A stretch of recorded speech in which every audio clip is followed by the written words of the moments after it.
What's up, guys? This is Jake Kobrin, and this is another edition of the Quarantine Sessions podcast, this time with author James Oroc.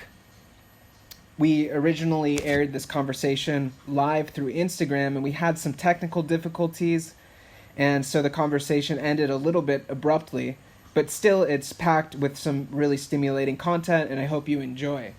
James is a journalist, a photographer, an artist, and a scholar of sorts of alternative culture. He is best known for the books Tryptamine Palace and The New Psychedelic Revolution. Tryptamine Palace tells of the rather powerful and obscure psychedelic compound 5-MeO-DMT, and The New Psychedelic Revolution, the genesis of the visionary age, talks of the emergence of visionary culture and phenomena such as Burning Man and its correlating cultural movements and artifacts such as visionary art. James also just released a new book called Under the Influence, 20 Tales of Psychedelic Noir, which is a collection of fictional short stories, and I'm very excited to read that one. I've had the pleasure of seeing James lecture many times at festivals such as Burning Man, and this was a really interesting conversation, and I hope you enjoy. Without further ado, I give you James Oroc. Yeah. Oh, yeah. Awesome. Welcome, man. I had to reload my Instagram. I'm a bit behind on the times. It's cool, man. I'm just glad it worked. I'm honored to sort of like take your live virginity.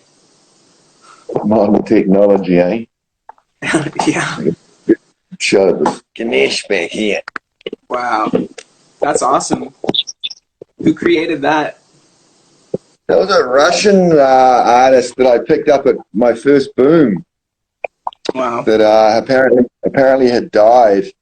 Oh, wow. And they had just a couple of his pieces left that they were selling at the gallery for his widow.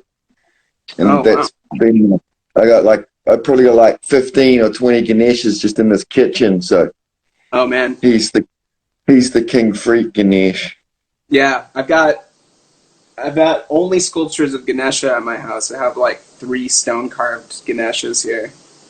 He's definitely one of the guys I resonate with the most. And there's been times like crossing borders with heavy security and stuff where I kind of intone the Ganesha mantra, and I've actually found that it seems to have worked to aid me somewhat in clearing obstacles. And like, I really believe in whatever frequency that deity and that spirit represents as having genuine power. Well, yeah, if you believe in archetypes, there are obviously certain archetypes that have arisen out of the collective unconsciousness that are more powerful than others. And technically, I think Ganesh is the most popular god in the world. He has the most followers, and he's certainly got the broadest spread, the way he spread through Western culture, like no other comparative deity. First time that DMT ever really worked for me, not 5-MeO, but DMT. I had not very good luck with it a bunch of times. And I was down in Panama, and someone had been telling me about The Cosmic Serpent, Jeremy Navi's great book on ayahuasca. Oh, yeah. And how, you take ayahuasca and you see your DNA as these colourful snakes.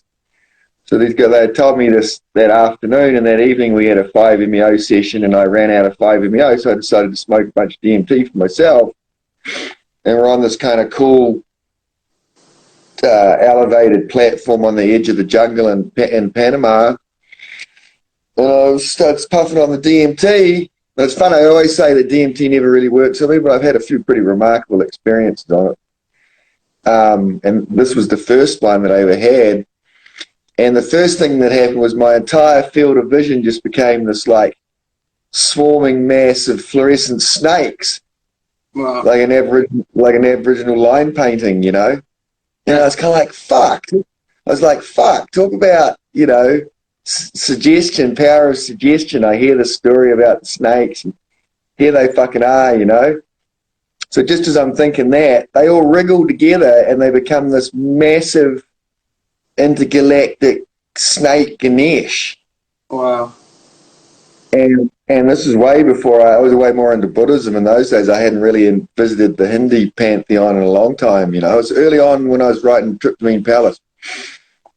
And they came this huge wriggling Ganesh, you know, and I was like, whoa, Ganesh, what are you doing here, you know? And then it just disappeared.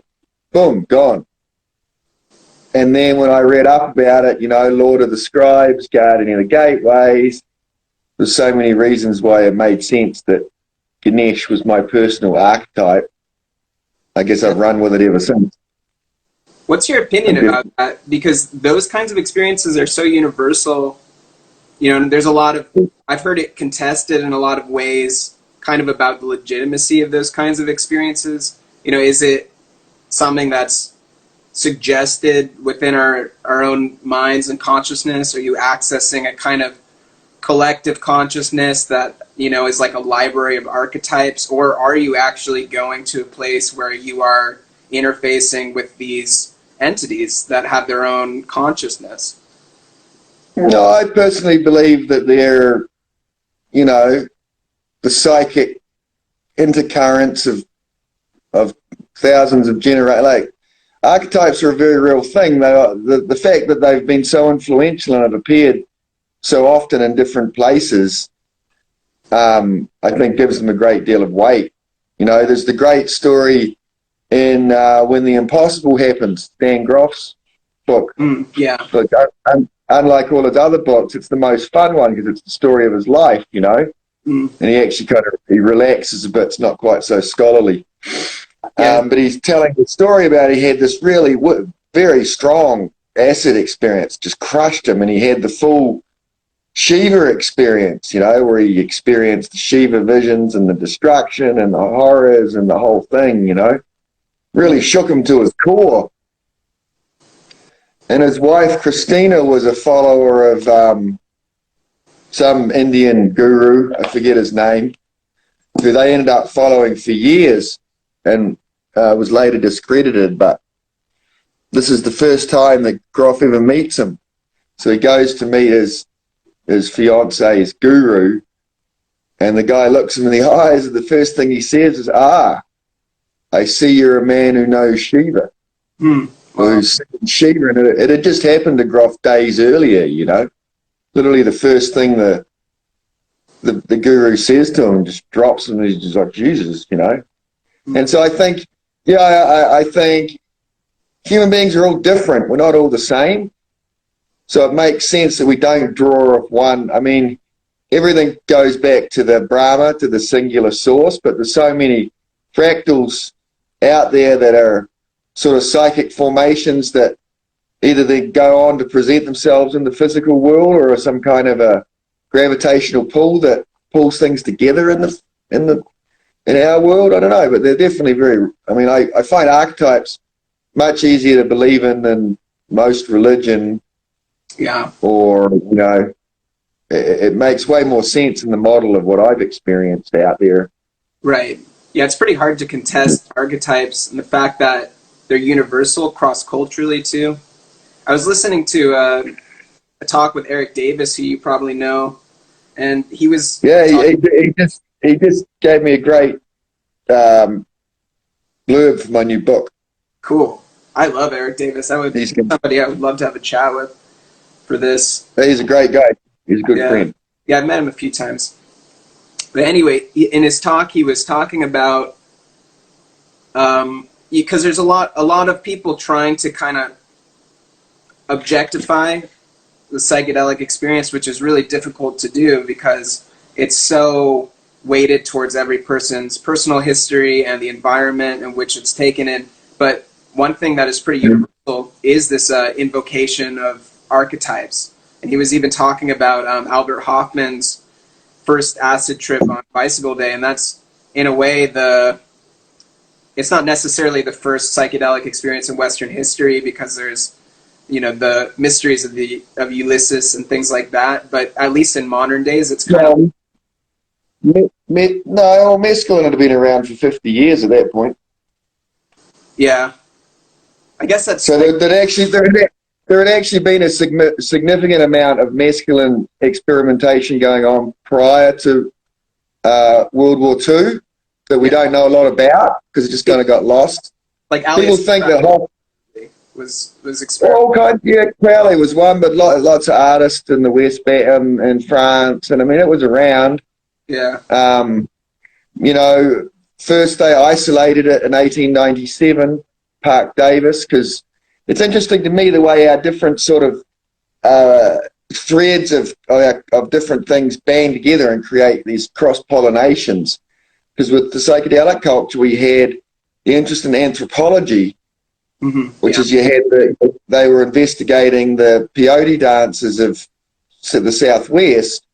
So then Park Davis, the big German-American chemical company, it had their chemists isolate mescaline in 1897, and then mescaline was the first, and the Hefner Institute that Dave Nichols started, that's named after Arthur Hefner, who was the chemist who isolated mescaline, and he isolated, there was a few guys trying to do it as a race going on, so he succeeded by actually testing the samples to figure out which one's psychedelic. So 50 years before Albert, he did the same thing. Wow. He tested it on himself, but it was much milder. But in truth, Arthur Hefner was the first psychonaut.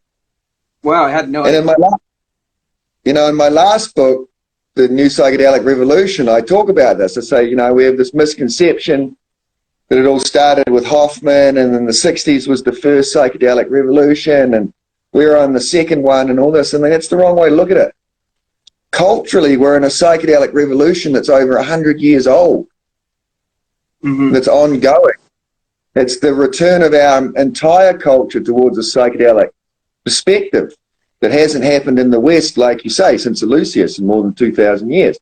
Now, the advantage that we have over the Greeks and the Peruvians and the Indians, the Hindi, is synthesis and mass production. And that's what's creating this latest psychedelic age. I feel like we're actually entering in like the fifth great psychedelic era in humanity, and it's 100 years. We're 110 years into it now. Yeah, 120 years into it. For modern people is the most psychedelic it's ever been. Like whether or not people are taking chemicals or plants, I think just life in general has become very psychedelic. And also the popularization and widespread of psychedelic media, whether it's art or music or TV shows or whatever. Video games, for sure. Yeah, virtual reality, all this stuff. And I mean, it's interesting. I always like when I look at 5-MeO and DMT and these different compounds we're getting into now. I mean, 5-MeO was around in the early 70s and nobody liked it. It was too much for them, you know. Jonathan Ott described it as being your head sat on by an elephant. Nobody really wanted anything to do with it. There was nothing positive you read about any of that stuff.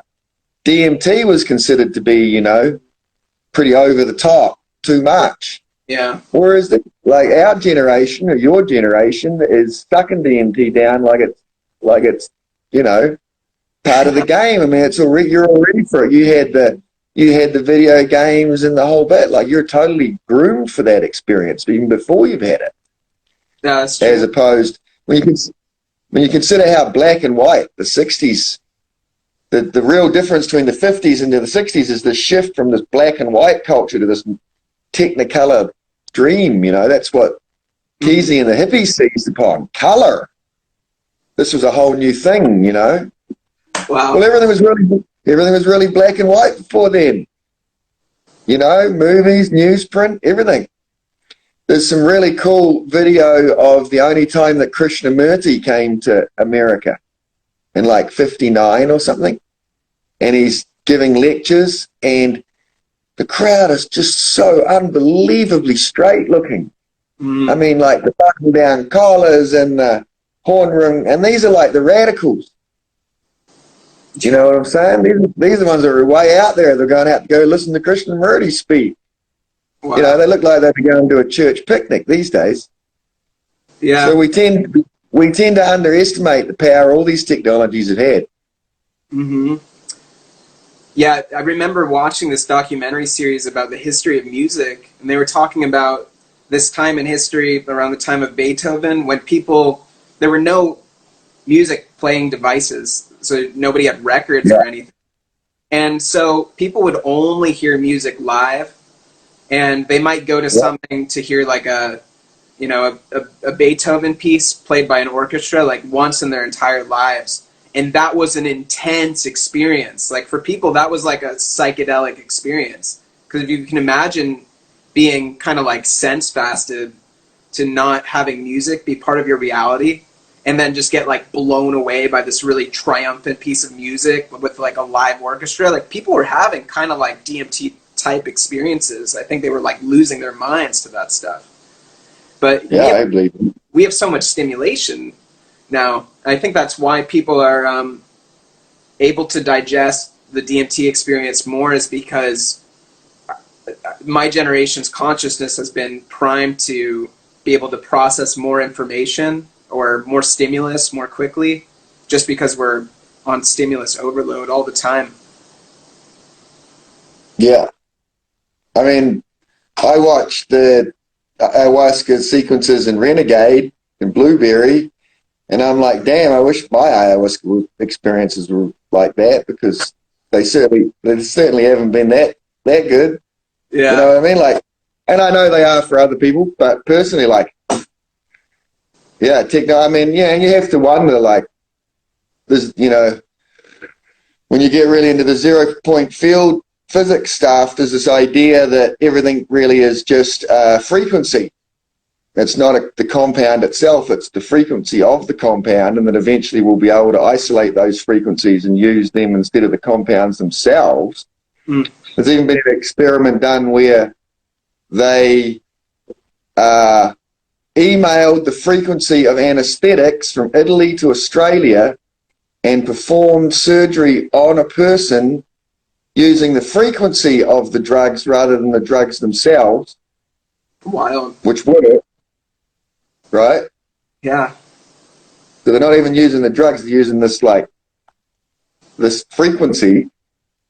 So ultimately, you know, psychedelics will not be physical, but they'll be frequencies that can be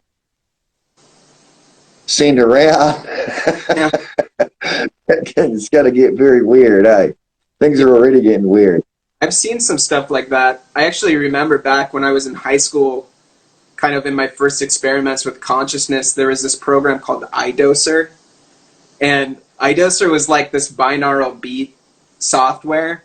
And they had all these different kinds of substances that they were saying could be induced. So there was even like a bufo iDoser. I heard a funny story about some guys having that on the stereo, and the guy smoked DMT, and he like crawled across the fucking floor to rip the sound off, you know. Like, yeah. I don't think it's that.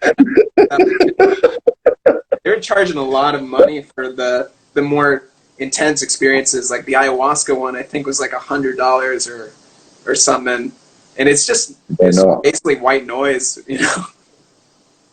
Well, that's one of the areas that are really going to be studied a lot more, I think, when psychedelics are able to be studied, is the relationship between sound and the psychedelic experience. Because you have the influence of the Icaros on ayahuasca, which is well documented. Mm-hmm. But I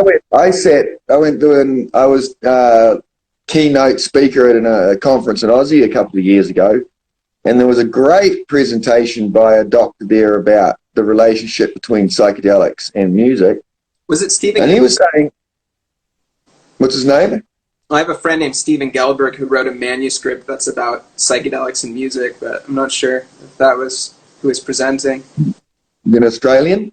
No, he's an American. No, I think this was an Aussie. It might have not been. But basically what they discovered was that your acid experience does actually change with sound. You know, it's a different experience when you're tripping with certain sounds, and that sound, more than influences, it actually catalyzes it. Yeah, for sure. So that's pretty fascinating. Yeah, I mean, I've had experiences at Psytrance festivals where certain Well, that's obviously where you're taking that principle to the utmost, you know? Oh my God, they're like sonic shamans. But yeah, I mean, certain forms of Psytrance, if accompanied with the ingestion of a psychedelic chemical, it can take your experience tenfold to what it was before. Like lifts it off baseline and just accelerates it, like your consciousness is being shot through a machine gun. I don't think West Coast festival goers really understand that the dance floor energy of the big psytrance stages when they're really serious about what they're trying to achieve, you know? Yeah, it's totally... People out there, guys out there for like 18 hours and stuff, you know? People are out there for like a week straight at Boom Festival. Yeah, just like, dancing, you know? God, people are like zombies at the end of the festival. But yeah, I mean, there's a lot of my friends in California are pretty anti-psytrance, but I really feel like that experience is an experience that everybody should have at least once, because it's a super intense, amazing experience, and it is kind of like that, hallucinian kind of group mind expansiousness. You know, it's like a high very much so. Or something. There's like a religious quality to it. Well, for me, that's what separates psytrance. Is they're very serious about what they're trying to do. They're doing more than just trying to dance. They're actually trying to elevate you or take you through some kind of an experience, or you know, they're very much trying to use the music as a tool for some kind of consciousness expansion. Yeah. Whereas I would say that's not being done as consciously on the West Coast or in the States, from what I've seen. Yeah, it's totally. You know? And even the producers, like maybe Desert Dwellers or somebody that are working in that realm, would probably never admit it for fear of ridicule. all the producers that produce like West Coast bass music, like they love psytrance. You know, yeah. You talk to the guys from Dwellers or like Commandant or whatever. Like if you're at a festival and there's a psytrance dance floor, like that's where you're gonna run into those guys. You know, because they've all had that experience, and you know, a lot of them came from psytrance. Even Bass Nectar was from psytrance once. Wow. Huh. Like Trevor Moon Tribe was the first American psytrance DJ to play the main stage at Boom, and he's half a desert dweller. So yeah, psytrance is well entranced. For sure. Are you familiar with the work of Dr. David Hawkins? Not well enough that I can remember it.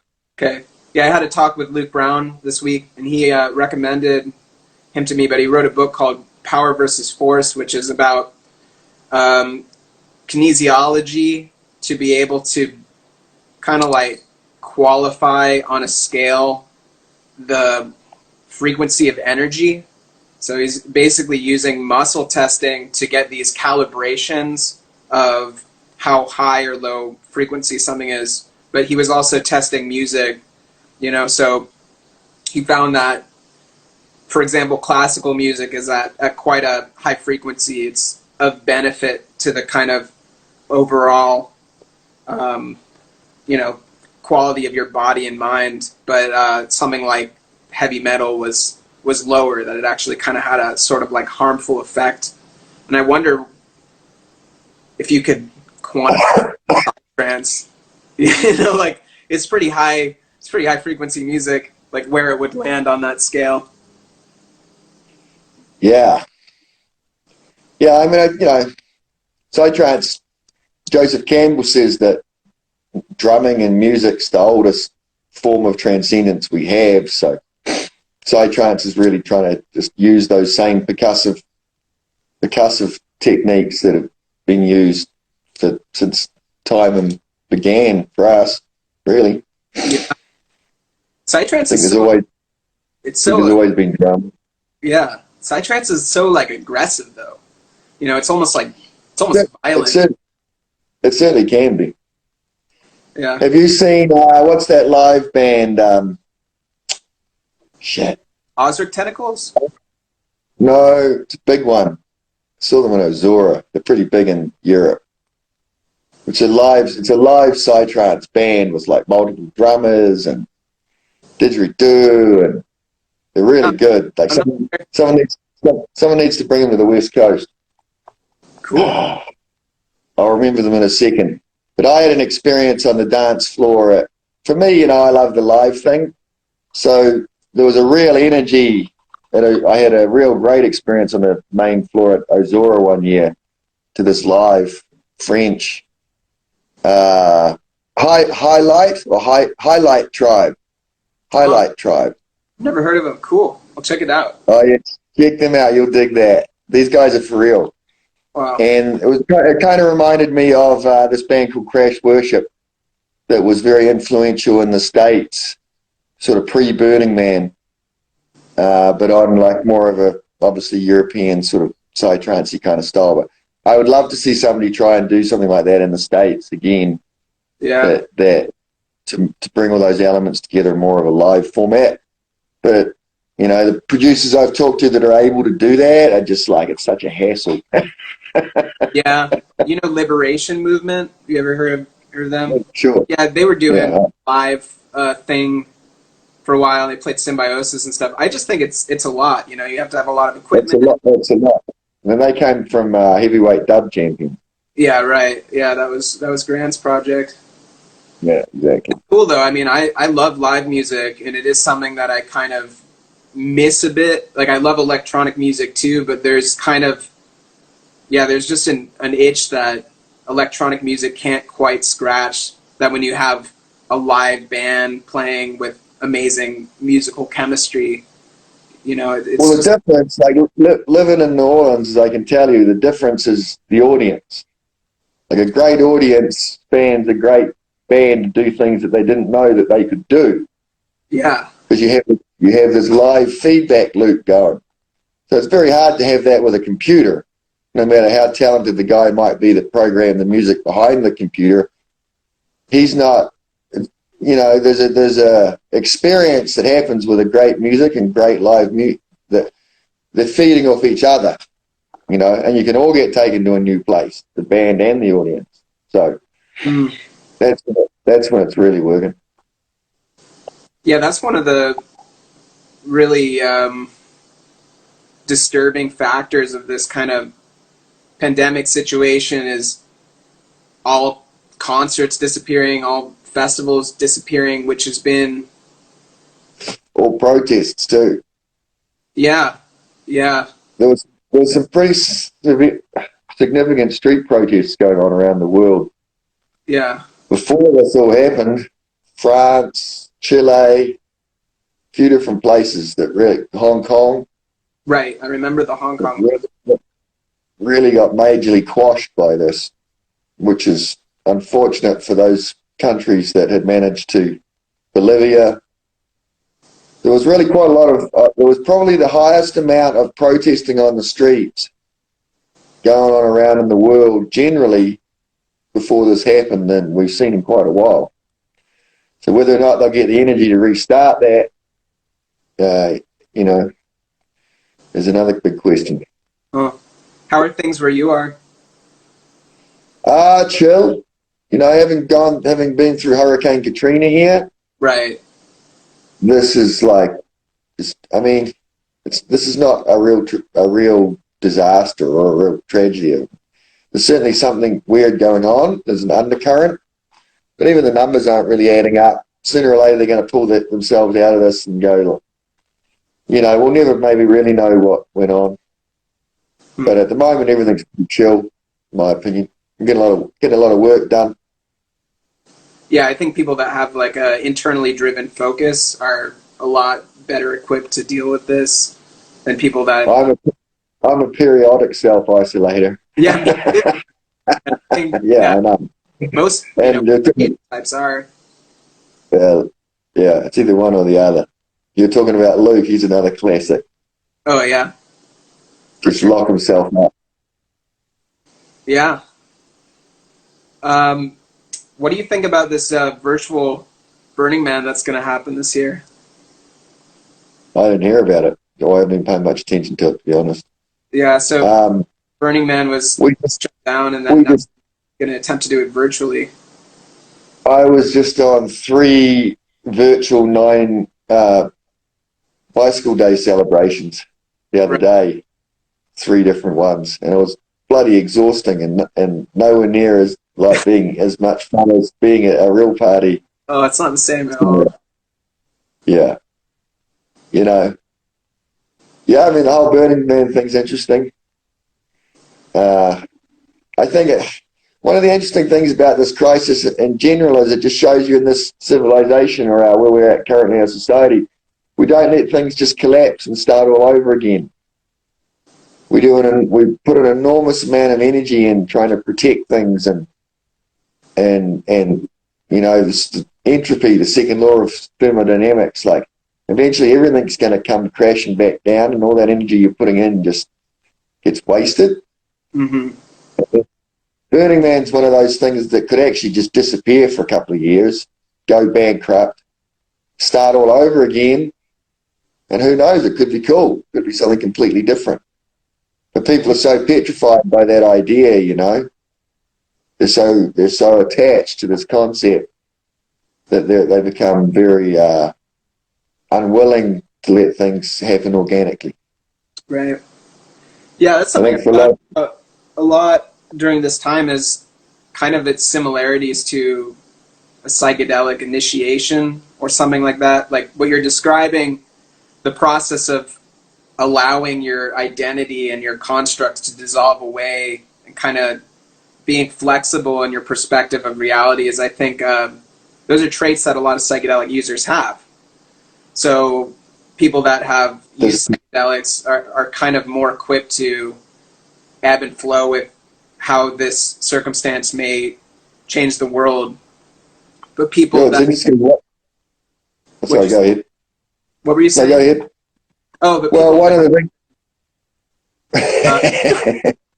You first. Okay. Yeah, people that haven't had those kinds of experiences, whether they're through psychedelics or through a meditation practice or whatever, are probably going to find the inevitable transformations of identity and the transformations of society a little bit more challenging.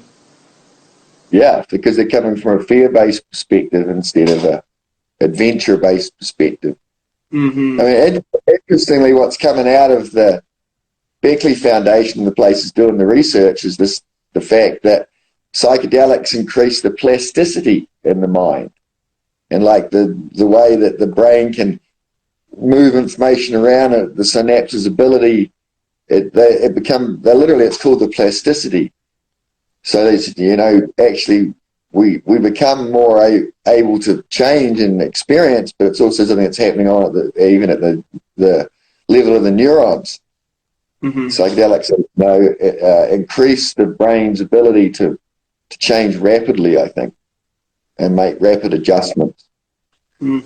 I mean, I've pretty much, that's been my philosophy for the last 30 years, my adult life. Is like, nothing's going to last very long in this day and age. So don't get suckered into thinking you're in one of these eras where things are going to go on and on and on, because they're not. It's, you know, we're a great line out of one of Henry Miller's novels from the 20s, where he goes, we're living 1,000 lives in the space of a single generation. He wrote that in 1927. Oh God! Yeah, wow. Now we're millions. Yeah, millions compared to the rich. Compared our accumulated experience compared to the vast amount of humanity behind it is incomparable. We're like gods. Yeah. Or we can be. You know, yeah. Or we can be vegetables too. You know. Yeah, there's a lot of parallel times. It's a fascinating time to be alive. Yeah. That's something that Terence McKenna was talking about in his time wave zero theory, is that, you know, if time is like a cone shape and there are these different lengths of time that are in between ingressions of novelty as the cone gets tighter, as we get closer to that point of singularity. The ingression of novelty is just going to speed up and speed up and speed up. And we can really see that now. Like, well, it's funny you brought that up, because that's probably my favorite thing of all Terence, other than the stoned ape theory. Like, the whole time wave zero thing, the 2012 thing, I've never been a big fan of that. But his recognition that novelty is going to be the thing that's going to go off the chart. Yeah. And with what's playing out at the moment, like how novel our society is, every new novelty, every week, every day, every month. Yeah. I mean, look at the field of politics. When Terence was putting those ideas together, that was pretty early on. And I just, like, as a writer or something of a philosopher myself, we've got all these ideas rolling around in our head. The fact that he identified novelty as this thing that was going to go off the charts was particularly prescient. And I think it shows what a good futurist he really was. I think if Terence was still alive now, he would have just been like, I told you so. All of his theories about that really do check out. And I could imagine that at a certain point there is this exponential spike of novelty where we do reach some kind of crescendo or singularity point or something like he predicted. He could still be right. He could have just been a little bit off in the calculations of when that event would occur. Yeah, it was a little unfortunately attached so much weight to the Mayan cosmology of it all, I think. Yeah, I think that discredited that theory for a lot of people. A lot of people looked at that and said, well, that's wrong, therefore the whole idea must be wrong. But I think that it's possible that he was at least partially correct. And other philosophers have suggested similar things. Teilhard de Chardin, the Catholic philosopher, his whole idea of the omega point, I mean, that's where Terence got a lot of it from. This idea that we're moving towards.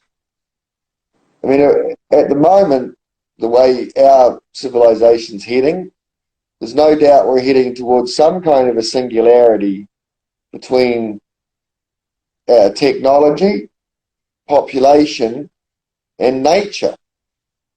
Just simple physical carrying capacities.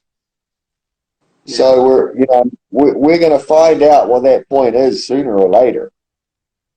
Now, whether that comes as a technological crunch or a whole new way of living or a whole new way of dying, well, that's yet to be found out.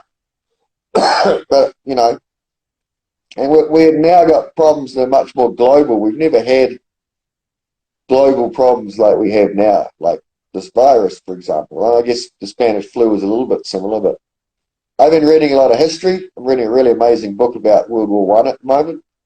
I got to say, I'm astonished we've survived the last 120 years. Like, the insanity of the human race, our technology is so far ahead of us culturally, and getting further and further ahead while we're actually falling culturally further and further behind. That's the problem, is we don't develop culturally, we just develop technologically. I mean, right. the fact that there's something ridiculous, like a third of Americans believe that the sun goes around the earth. Really? Don't believe in evolution, things like this. Like, the numbers are staggering. Staggering.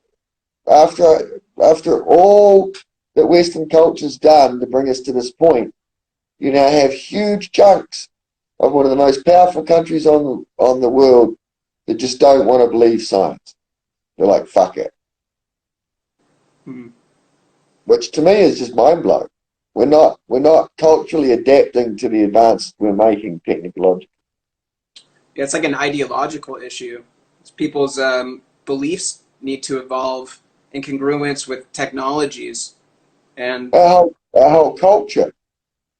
Right. I mean, our beliefs are part of that culture, but the way we use technology, the way we adapt to technology, the positions we give technology, none of that's really changed. Mm-hmm. Now, World War I's a really classic example where you had these massive, like millions of men, armies, careening all over Europe with no aerial reconnaissance, barely any telegrams or telephone. Like, they didn't know what was going on. There were these massive, like snakes with the head of the army with the long supply trains behind them, careening over Europe, crashing into each other, trying to fight wars from 100 years ago against machine guns and heavy artillery. Millions and millions of men died in months. You know, it's quite mind-boggling. And that's kind of where we're still at. We have these insane technologies, but we haven't really adapted ourselves culturally to be able to use them correctly, I think. Mm. What do you think about like the kind of 100th monkey idea where when there's a shift in consciousness in that one person, it impacts the whole, even if it's a very, very small minority of people? Well, the 100th monkey theory was discredited. The book actually turned out to be a fake. Okay.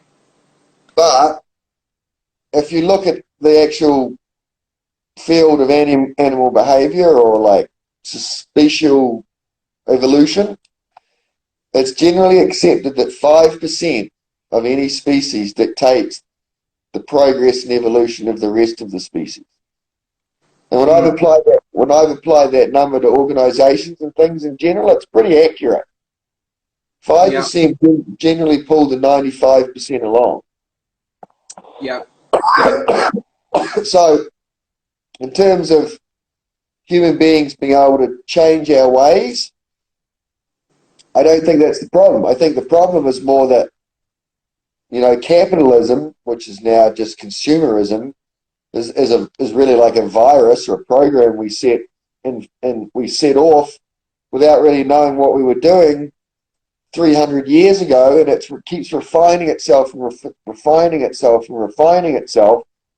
It's extremely clever at refining itself, and we're powerless to its will.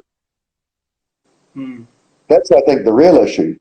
Human beings are yoked to a system that they've created that they no longer control, and we don't see really a lot of alternatives evolving.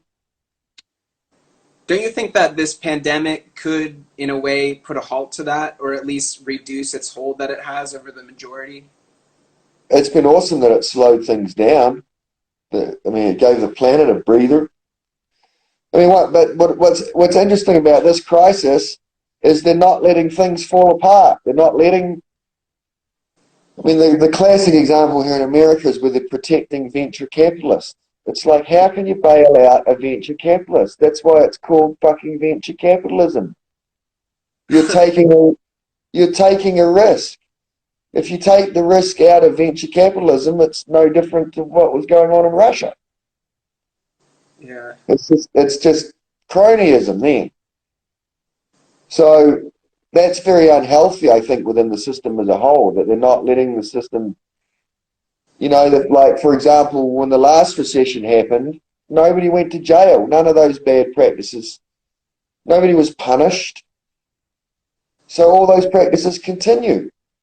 Unless you punish people, unless you make examples, unless you go, look, you guys really fucked up. You can't have that happening again.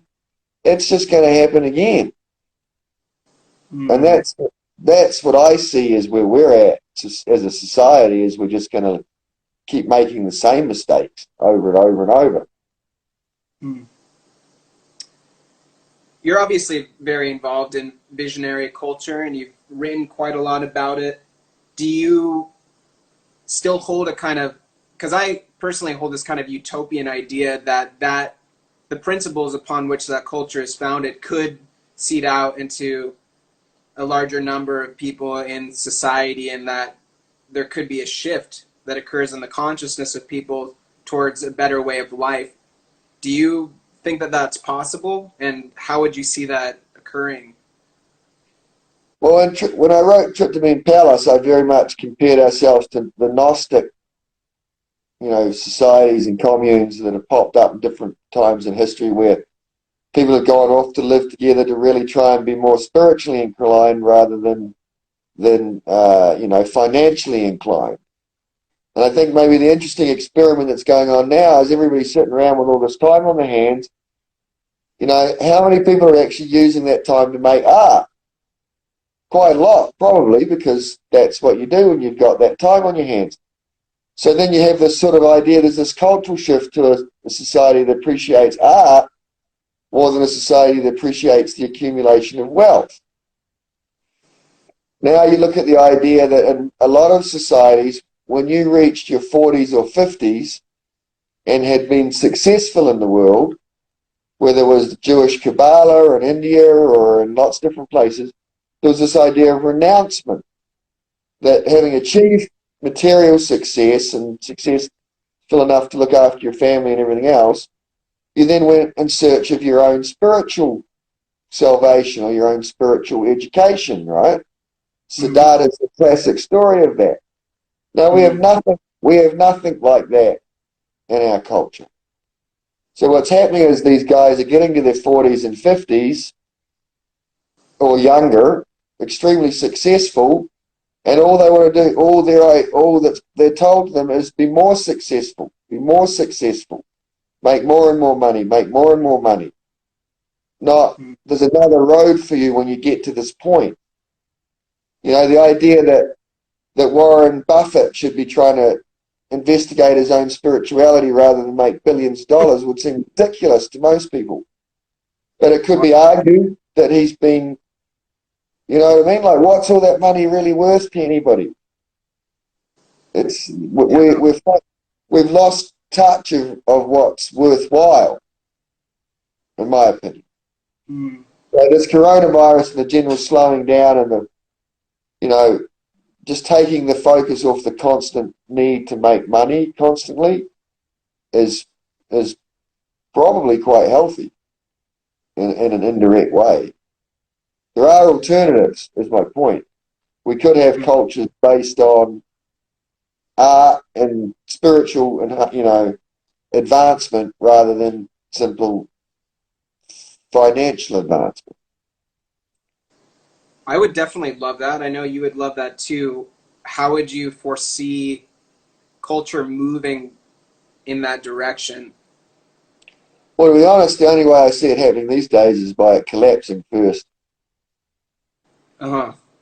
And the next societies that will come, there'll be different pockets of different societies, or if not collapsing, certainly like taking some big backward steps. Like last year I went to 11 countries, and it was kind of weird. Like halfway through the year I started going, the day's going to come when we don't move around so much. We just can't move around like this. The day's going to come, Well, and then here we are, all sitting in our homes, kind of trapped. It's interesting to me the way I was kind of feeling that front wave. But I think that could still happen in our lifetimes. We could be much more limited. And that's kind of one of it's such a double-edged sword, like the way we run around the world with our transformational festival culture is great, but it's also counterproductive. I agree. And if we were forced to be more static, we would probably achieve more in the places that we're at. Yeah, I think in some ways, festivals are kind of like a school. They can be really influential towards people's development. But then you get to a certain point, you kind of graduate from that curriculum, and then that shifts into a sense of responsibility of being able to serve the collective with the principles that you learn from those experiences. So it's pretty cool. That's the ideal. Yeah, that's the ideal. I guess not a huge majority of people do that, and there's plenty of people that have just kind of been that's for me why Burning Man's fallen apart compared to what it once was. Is it because it's now a bucket list event and most of the people are only going there once? If you're lucky, you don't have that. You can't teach all the newcomers every year what it's really about, and then people aren't able to go there regularly enough to go through exactly that process that you're talking about. That's the process that we all went through at the first 20 years at Burning Man, you know. Mm-hmm. Your first burn, your fifth burn, your 10th burn, and your 15th burn are all quite different. You know, because there's such a level of involvement that's changed through all those. And most people are not going to get the chance to ever experience that. Mm-hmm. Yeah, it seems like most of the people that I know that are, having that many burns, they're kind of more involved with the creation process. Like the whole week they're working on an art piece, or something like that. Exactly. Yeah. Or they've moved on. I was thinking about kind of the parallels to places like Burning Man and something like Mecca, there being this kind of pilgrimage point that people go to have these extraordinary experiences that transform them. If things do continue, this term that's been thrown around a lot, new normal, about lockdowns and these kinds of measures persisting for an indefinite period of time, how do you kind of foresee that need being filled for people? It's an interesting question. I mean, I hope people are doing some reading. Reading's nice. Because it's not many people, it's hard to get any time to read anymore. I would enjoy when I do some reading. Yeah, it's all how we use this time at the moment. You know, to some people it's this terrible thing. I find, I mean, I can understand the economic distress, but the idea that having time is a bad thing is, I've been very busy personally.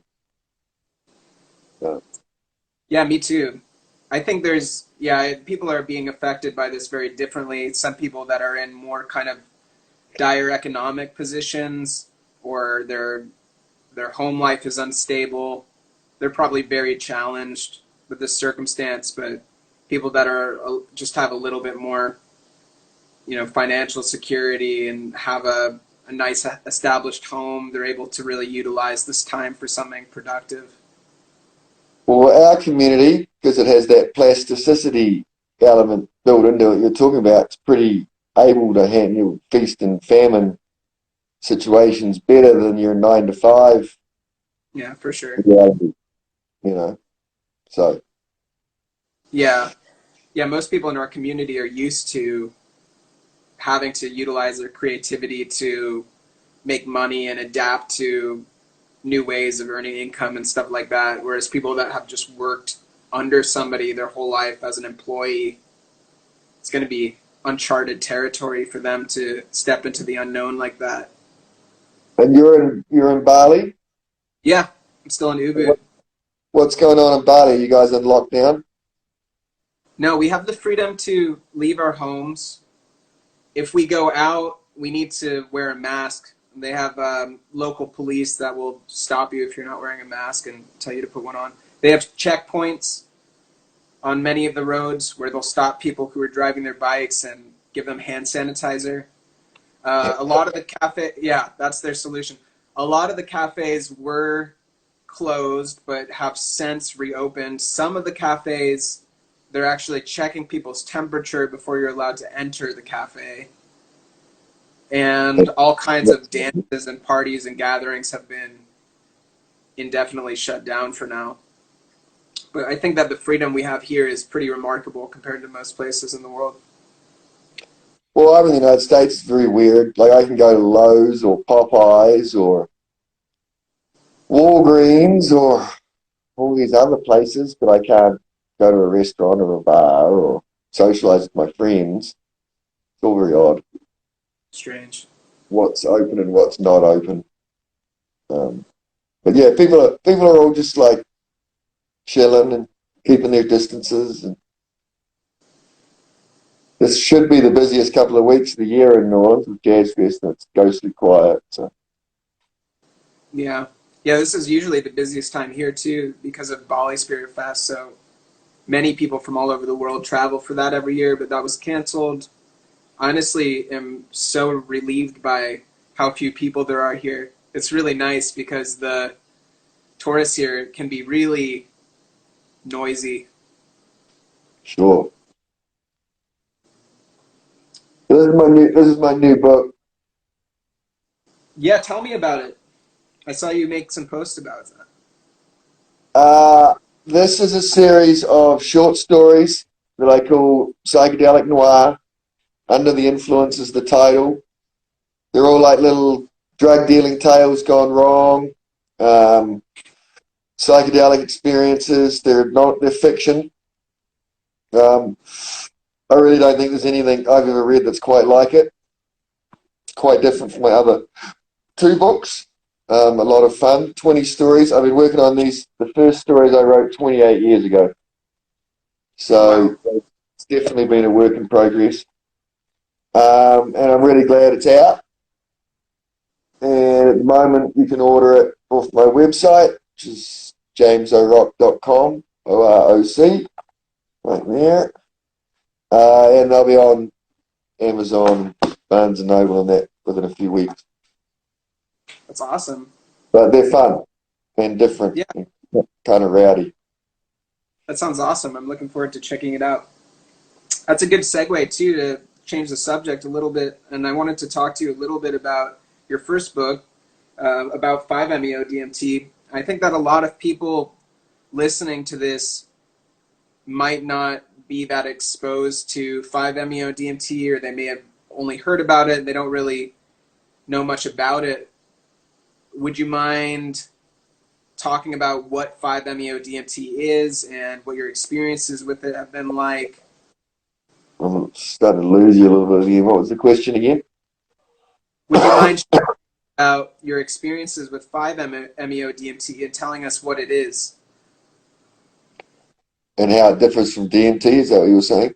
Sure. I just think many people listening may have only, barely heard about it. And it'd be interesting to fill them in on what it is. 5-methoxy-DMT is a tryptamine, which puts it in the same family as DMT and LSD, psilocybin, which are all tryptamines. It is closely related to DMT. It shares the same basic structure, but it has an extra oxygen molecule, which for some reason makes it much more powerful.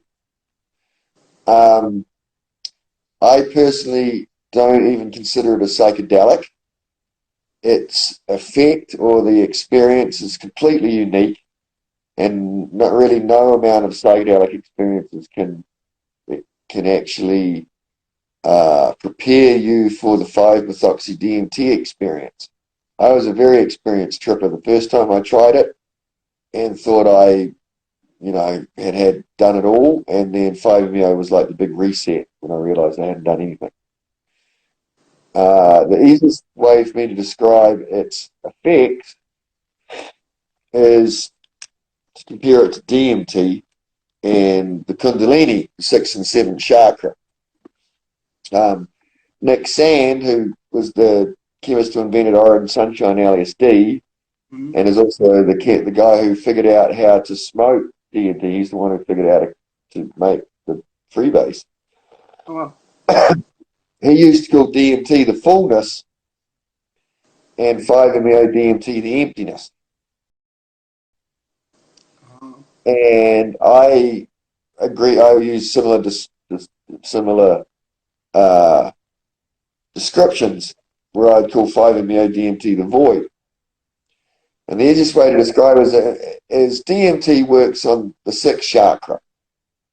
And at the 6th chakra, you can see all the gods and goddesses, heavens, hells, galaxies, other dimensions, whatever. Whatever we can see, whatever can be imagined, the world of art and mythology is the realm of the 6th chakra.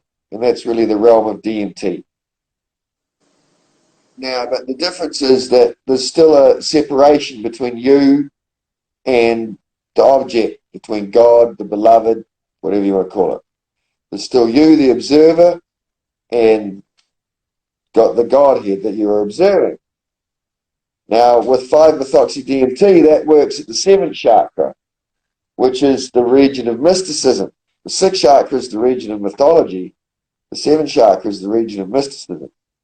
And here, all separations and divisions cease to exist.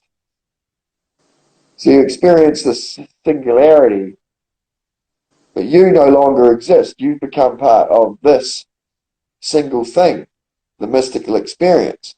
And I think that's really what I got out of my first 5-MeO-DMT experience, was I recognized it for what it was, the classical mystical experience that I'd read about for years and understood scholastically. But once you experience it, you understand it completely differently. Like I was able to go back and reread all my old religious texts with completely different eyes, having actually finally achieved the experience that they'd all been talking about. Sometimes you don't really recognize it till you sit to you, it happened to you, you know. That's very much how the mystical experience is. When you experience that collapse, that singularity, it's very obvious that's what it was. So I think 5-MeO is the one that's most capable of inducing that experience. Now, that experience can be induced from all kinds of things, and not just drugs. You know, it's a very, that's what Huxley talks about. Aldous Huxley wrote perennial philosophy about long before he did psychedelics, which is why the reason when he did psychedelics, he was so respected for his opinion. You hear me out there? Yeah. Yeah, so you're cutting in and out of me.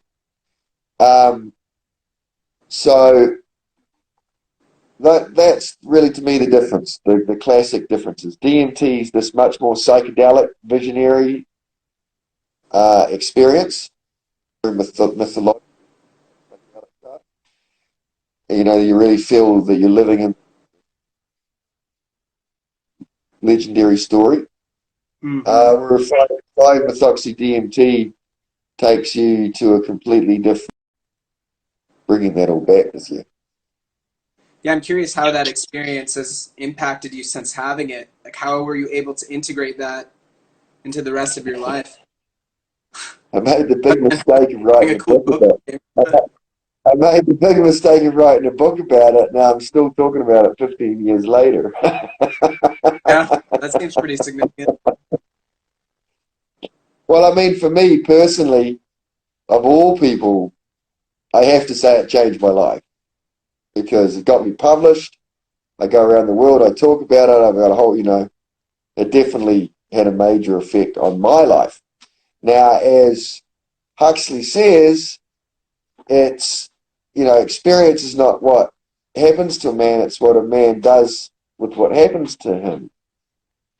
And that's, I think that's something that all 5-MeO-DMT experiences are going to go through, is you've got to decide how much you want to make of it. Some people can just let it go and go, oh, that was cool. You know, other people, it totally changes you from the ground up. Yeah. It changed my whole scientific philosophy and the way I see existence. And I mean, it changed even my most bedrock sort of scientific ideas evolved dramatically from that experience, which is what the book's about. Me, the Tryptamine Palace is really the story of me rebuilding a worldview that made sense to me after that experience. Because I wasn't the kind of person who could just go, oh, that was cool, I can accept that, let's move on, you know.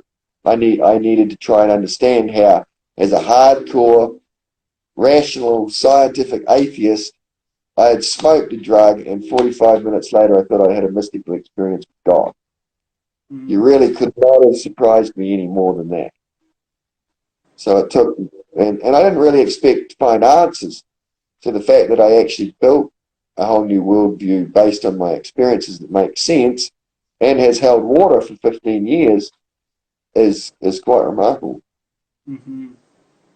What do you take of people having negative experiences with it? Like Michael Pollan wrote about his experiences with 5-MeO-DMT being, you know, horrifying. You're cutting in and out of me a bit. Okay, I was saying, what do you think about people describing difficult experiences with it? You know, Michael Pollan, who wrote the book How to Change Your Mind, talked about his experiences with 5-MeO DMT as being kind of horrific. Well, I don't recommend you do 5-MeO DMT as like your fifth psychedelic experience. Yeah, which may have been the case for him, I think. Yeah, it's totally his case. He was way in over his head. He can't even handle mushrooms. Yeah. I mean, the big thing I got out of Michael Pollan's book was that he's a total neurotic.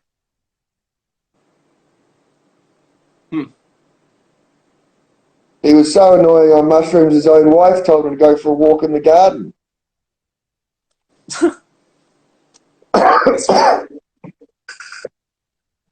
And then it's the only time he actually gets anything out of it is when he goes for a walk in the garden. He's like, oh my God, this is amazing. I'm having this mystical experience. It's like, duh. Take the headphones and the blindfolds off. Oh my God, yes. And then when he's filling out the questionnaires trying to figure out if he's had a mystical experience or not, I was dying. I'm like, you'll know, mate. Dude, yeah, he wasn't even close to being equipped to understanding 5-MeO DMT. And I'm surprised the person who gave it to him, to be honest. Mm-hmm. I'll leave it at that. But, that's the thing. You got someone like that, he had a lot of access. Yeah. Why do you think there's so much sternness within the kind of, I don't know, the legitimization of psychedelics? I was involved with this retreat with this organization called Truffles Therapy that do legal psilocybin retreats. And it was the same kind of thing where people were essentially mandated to have to keep their blindfolds on and to, like, on no cost, like, leave their bed. When I've tried to do that by myself, at a certain half an hour in, I take the blindfold off and I'm like, what am I doing? There's nature outside, or like, it's like, I can't, it's like punishing myself. There's so many other ways to enjoy that experience. But I wonder why, like, that's such a dominant ideology within professional psychedelic culture, I guess you could call it. Well, because there's this idea that psychedelic therapy is going to re-legitimize psychedelics. Yeah. Well, it's not. All it's going to do is make them a controlled medicine, which is not what anybody wants. It's not what I want. Yeah. Psychedelics are for healthy people to change the paradigm. They're not for depressed people to make the paradigm more tolerable. There's this idea that LSD is going to be a magic bullet against depression. I just find that repugnant. Depression is a natural result of the situation of the human condition. Right. And the idea that a little bit of LSD is going to make that more tolerable, so you're going to go to work every day, is really, like, to me, it's the opposite. LSD is for healthy people to use like dynamite to blow the shit apart. Yeah. Come up with something new, not more of the old. To me, the medicalization model is more of the old. It's society doing what society does, trying to rein it in, get it back under control, make it respectable, make a buck out of it. It's one of the things I really don't like about Michael Pollan's book is he doesn't like psychedelic culture. Yeah. He totally dismisses of psychedelic culture. He doesn't appreciate the fact that there's 50 years of prohibition that people fought against, went to prison over, had their lives destroyed over. He has no appreciation of any of that. He mocks Ralph Metzner in the book. He doesn't mention Metzner by name, but he says he has the chance to sit with this legendary character and they go for lunch and Ralph uses his bolo tie to decide what he's going to eat and starts talking about 9/11 and Pollan's like, well, this was obviously not the guy for me, It's like, well, hang on, that's Ralph Metzner. Yeah, he's amazing. Well, read your history. Understand the opportunity that you even were taken to Ralph Metzner in the first place, but that Ralph Metzner would even consider sitting with you. To me, there was a disconnect there that I found. That's when I started going off the book quite early, I guess. I think it's the most boring book ever written about psychedelics, personally. The only good stuff's at the end, all the default network stuff that the guys are doing in London, who are great guys, Chris Timmerman and those guys. That stuff's fascinating, but any idiot could have written about that. He's just writing down what they told him. Yeah, the most boring book about psychedelics, but strangely enough, the most popular one too. That's the way it is, because the lowest common denominator. Welcome to modern culture. It's just like there's an anti-fun sort of thing that is within popular culture. I mean, within Western culture. I don't think Western culture really puts a high value on like pleasure or fun or enjoyable experiences. You know, it sees everything through the context of work and productivity. So that's kind of the ideology that's forming people's perspectives on psychedelics. You know, people then start to look at psychedelics as being like, you know, doing the work, and there's like protocol, and it has to be strict because that's the system that they're indoctrinated in. You know, it comes from like the school system and stuff like that. But yeah, I'm suspicious of you know, psychedelic figures that are too serious. You know, it's like, because the most... I mean, Michael Pollan's an interesting example, because the psychedelic world were falling all over themselves for 18 months before he wrote the book. I knew the book was being written for a long time. Michael Pollan's writing a book. Michael Pollan's writing a book. He's going to blow the whole thing open. It's going to be the best thing for psychedelic culture ever, rah, rah, rah, you know? You know, it's a very narrow window of psychedelic culture, that just like one little room in the attic that Michael Pollan's in the basement that Pollan's interested in this massive sprawling mansion that is psychedelics and psychedelic culture. Everything these guys are going through and saying and doing now happened in the early 60s and late 50s. All the same rhetoric, all the same dogma, all the same hopes, and ultimately all the same failures. Psychedelics were proven to be too difficult to use as medicine. They don't really work in the way they're supposed to work. Now, the real classic example at the moment is ketamine clinics. So, you know, there's these legal ketamine clinics popping up all over, right? So, because ketamine was already a legal medicine, it slipped through the cracks in a different way, right? So we go to one of these MAPS dinners, and there's a guy sitting us next to at the table, and he's opened a ketamine clinic, right? Now and there's big money in these clinics.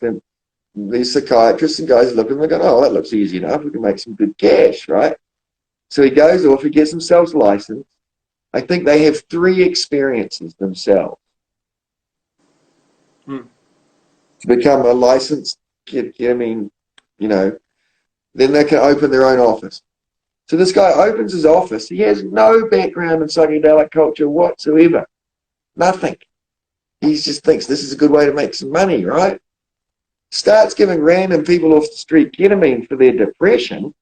Well, guess what? Shit gets weird. Yeah, it does. Yeah, we know that. We're part of psychedelic culture. He doesn't know that. He has no grounding whatsoever, but he's the professional that you can pay and go and do that. You know? So it's just, there's that disconnect. Like my argument is always, we don't need doctors. We need a psychedelic culture that's integrated into our culture, that has elders. I mean, in places like California and Bali and that, we have that. You have all the different layers. You have the elders with all the, you know what I mean? There's no reason for blind experimentation unless that's what you're into. There are enough safety nets. I say that, and then I'm always amazed, like when we would do the bicycle day parties in San Francisco at 10:15 and that. Yeah. Then at 9 o'clock in the next morning, there'd be a bunch of just completely zonked out kids. Yeah. With no support system, no friends, no one there to take them home, no nothing. It's like, how do you come to a party like this and get that high and then not even know how you're going to get home, you know? Yeah, And then that's another whole question, I guess. But I think that, you know, I mean, things like Burning Man and our whole festival culture is basically a big safety net for people on psychedelics. Mm-hmm. Like the ideal setting for psychedelics, other than nature, is probably one of these festivals in terms of things to keep you interested, things to keep you amused, things to not make you afraid. A whole bunch of people that know that you're on a drug, so you're not, you know what I mean? Like, you take away all the things that make the experience dark, and for most people, it's the most amazing experience they've ever had in their lives. Mm-hmm. And transformational festivals is close that we've created to the Eleusius experience in 2,000 years. I do believe that. And it's using all the same, it's using music, it's using dance, it's using, you know, evocations of sacredness, you know. Mm-hmm. So Yeah. it's an attempt to recreate something that we've lost. Mm-hmm. Yeah. And it is a relatively modern thing. Like, you didn't see, like, you look at Woodstock and all the things going on in the 60s, they weren't building temples and things. No. You know what I mean? Like, it's an evolved idea. The fact that the temple evolved organically at Burning Man, that it wasn't part of the original design, that it wasn't something that Burning Man came up with, but it just sort of evolved out of the dust of the playa. To me, that's one of the real saving graces of the whole Burning Man experiment. That man-temple dichotomy, you know? Yeah. I still think the temple at Burning Man is one of the most sacred places I've ever been. Even traveling to many sacred places in the world. Yeah, because of the intention. Yeah.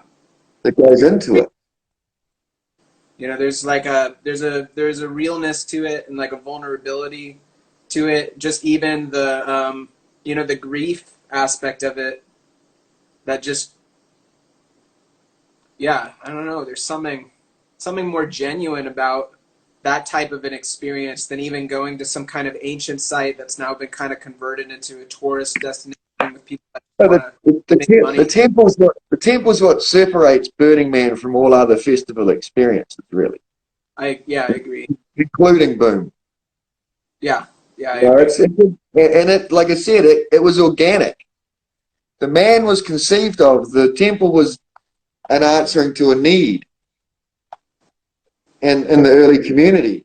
And for me, the man's always been this, like, that's our technological ego on the pedestal, getting larger and larger every year. And, you know, our fascination with technology and modernness and that, you know, and then the temple's the flip side. That's the ancient.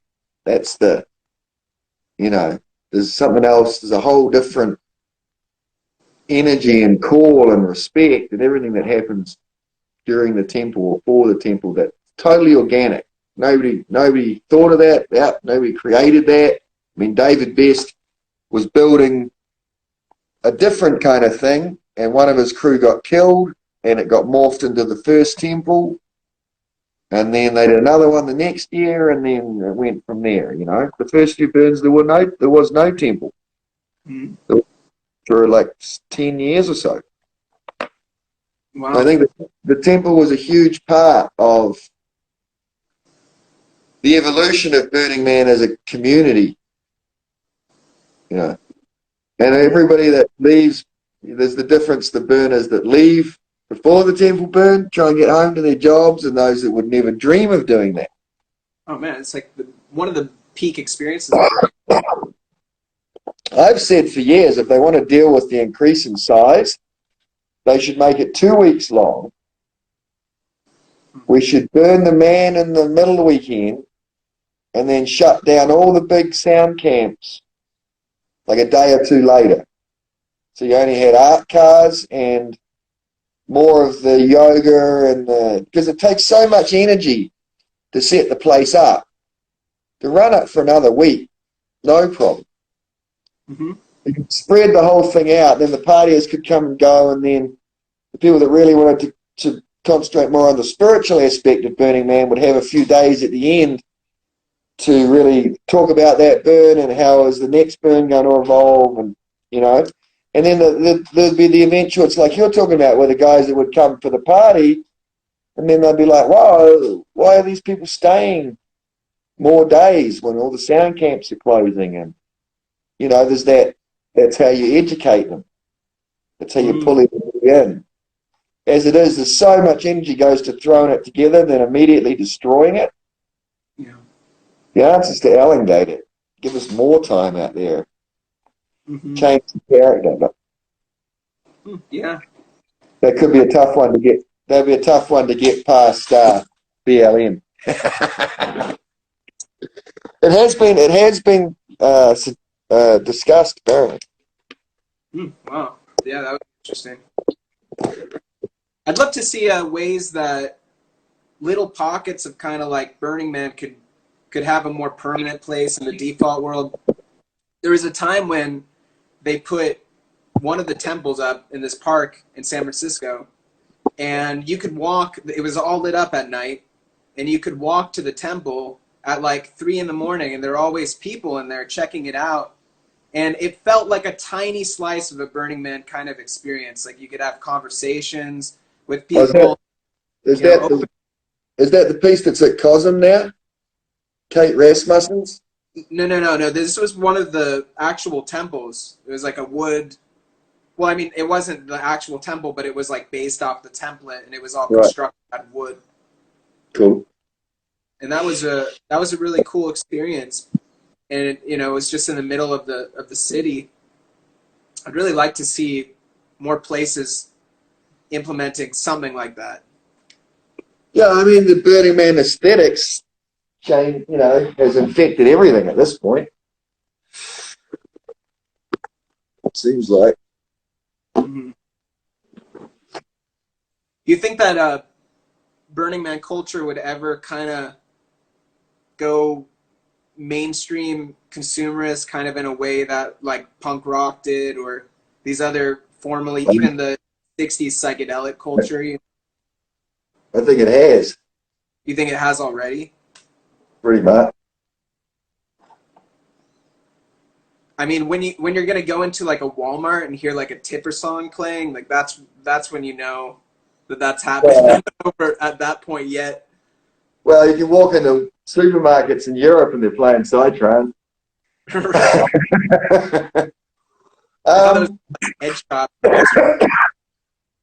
I don't know. I mean, I think the Burning Man community has been perverted. Like, the idea that Burning Man really has anything to export to the world is kind of funny these days, because to me the world's sort of more exported itself to Burning Man. The world's made Burning Man more like the world, rather than Burning Man's made the world more like Burning Man. Let's put it that way. Because really Burning Man's just this huge consumerism, billionaires pissing match these days, and all the sort of do-it-yourself, really clever stuff of the early days seems to be mostly gone to me, and just replaced with people throwing waves and waves and waves of money at it, and people being employed. Nobody got employed at Burning Man the first 10, 15, 20 years. It was, the whole idea would have been an anthema, right? Yeah. So, I mean, I know lots of people, the only way they can get out there these days is to go and work for one of these bloody hotel camps. Yeah. It's a double-edged sword. It's great because artists get lots of commissions, do lots of cool stuff out there. But then to what purpose, and who are they doing them for? I don't know. It's changed a lot. But it's nothing can stay the same. It's destined to keep changing too. Yeah. Yeah, I wonder. If I haven't been the last couple of years. Yeah, I went 2 years ago. That was the last time I went, and it was what you're talking about those big camps, and they're feeling like more of a segregation between people that had higher levels of wealth was really noticeable. People, it's like this self-elected like elite class of burners or something. It was a little strange. I don't remember that the first couple years that I went. No, that's the side of it that's grown immensely. Yeah. Yeah, I wonder if, I mean, it would be, I'd be sad, of course, if Burning Man didn't happen again after this whole crisis situation and it just kind of disintegrated. But it would be at least interesting to think about what then could come in its and arise in its place to fill that same kind of need, maybe with a return to its integrity or its original intention. It would be a really easy way to revert Burning Man back towards close to what it was, and that would be close the airport. Yeah. Because Yeah. for years they've been making the airport bigger and bigger, and we never really gave it much thought. We always just thought it was for the parachutists and everything else. But the reason was to land bigger and bigger jets, because the kind of global elite that like to go to Burning Man these days believe that they cannot sit in line. Their time is too important for them to spend a day or half a day to get somewhere. They have to be able to fly in and fly out. I've talked to these guys. They literally believe this. I've tried to explain to them the whole concept of a pilgrimage, you know. Yeah. So we've allowed that, you know. That's been going on since 2001, the enlargement of the airport. And that's a plan that's was put in a long time ago. I mean, that alone would change the character of Burning Man massively. Just close the airport. Oh yeah. But the way that Burning Man's owned by the elite now. We shouldn't fool ourselves. They took over the board. They control it. It's their party. We're just there to make it for them now. Yeah, I've wondered why the organization even tolerates the kind of progression of it, because it's literally that's literally what happened when Larry Harvey stepped down and Crimson Rose and the originals sold their shares, and they created this board, which burners like me who are socialists were like, oh great, they're going to give a bunch of people who've been working in the organisation the chance to run it. But no, they sold the seats in the board to the highest bidders, which were mostly elite Silicon Valley types that had their own ideas of what they want to do with it.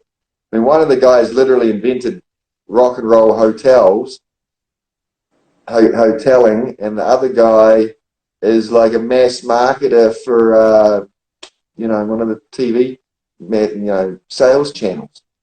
So you literally took a rock and roll hotelier and a mass marketer together, and now you can see where it all went, you know. They have no problem with these hotel camps that they try and claim that they're against, but really they're an integrated part in what they're trying to do, I think. Yeah, I guess that explains it. What year was that? Do you know? Did that happen?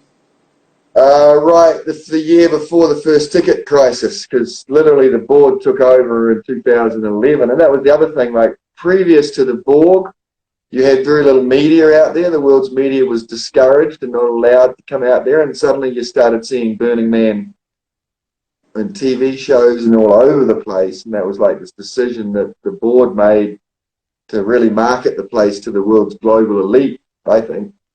And that was the result. We had the ticket crisis within a year or so, you know. It went from being you could drive into the head store and pick up your ticket before you went in to now it's the equivalent of Willy Wonka's gold ticket to the chocolate factory, you know. Yeah. And there's such a smugness from everybody that's there because they got the ticket. There's a self-congratulatory vibe now that I find it just is a little hard for me to take, even amongst my own friends. We're so cool because we're here, you know. Yeah. Come on. But it is what it is. Yeah. I had a lot of great burns. All right. Thanks for listening. I hope you enjoyed this conversation. I hope this podcast brought nourishment to your soul and mind and heart and spirit. And if you'd like to hear more, make sure to subscribe to my YouTube channel. Make sure to subscribe to my SoundCloud account. And if you're listening to this in the future, when I have these uploaded to various podcasting platforms, please subscribe to those as well. And woohoo, we made it. I did it. I found out a way to get these all up there. And if you want to see these conversations live, make sure to follow me on Instagram. I am Kobrin on Instagram, and I am doing 3 or 4 of these conversations live per week with a lot of amazing people. So you get to see the conversations not only happen in the immediate space of when they're occurring, but you get to see them several weeks in advance from when I am posting these to listen to afterwards. So please check that out. I have all the info to find more from this week's esteemed guests, and follow my Instagram account to see who is upcoming on the perennial lineup of inspired speakers, thinkers, and artists. So thank you again for listening. Blessings to you wherever you may be in the world. I hope that you are safe. I hope that you are staying sane in these crazy times. Much love. This is Jake Kobrin with the Quarantine Sessions podcast. Until next time.